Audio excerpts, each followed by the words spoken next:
கோவை மாவட்டம் காரமடை சுற்றுவட்டார பகுதிகளில் சூறைக்காற்றுடன் பெய்த கனமழையால் 5000த்திற்கும் மேற்பட்ட வாழை மரங்கள் முறிந்து விழுந்தன. பணப்பாளையம், புதூர் உள்ளிட்ட பகுதிகளில் குலை தள்ளி அறுவடைக்கு தயாராக இருந்த வாழை மரங்கள் சேதமடைந்ததால் விவசாயிகள் கவலை அடைந்துள்ளனர். 8 லட்சம் ரூபாய்க்கு மேல் இழப்பு ஏற்பட்டிருப்பதாகவும் அரசு உரிய நிவாரணம் வழங்க வேண்டும் என்றும் விவசாயிகள் கோரிக்கை விடுத்துள்ளனர்.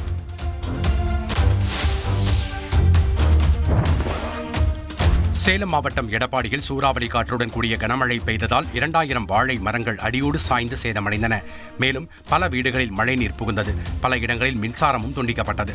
இந்நிலையில் பாதிக்கப்பட்ட விவசாயிகள் தங்களுக்கு 5 லட்சம் ரூபாய் இழப்பு ஏற்பட்டதாக கூறி இழப்பீடு வேண்டி கோரிக்கை விடுத்தனர்.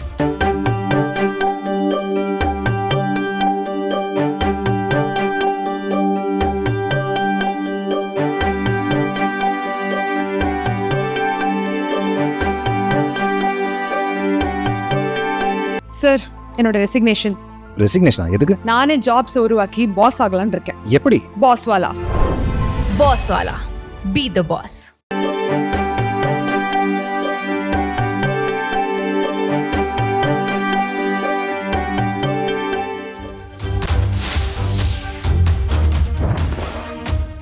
திண்டுக்கல் மாவட்டம் ஒட்டன்சத்திரம் அருகே உள்ள தாத்தார் கவுண்டனூர் பகுதியில் திடீரென பெய்த கனமழை காரணமாக சுமார் 1000த்திற்கும் மேற்பட்ட பப்பாளி மரங்கள் வேரோடு சாய்ந்து வீணாகின.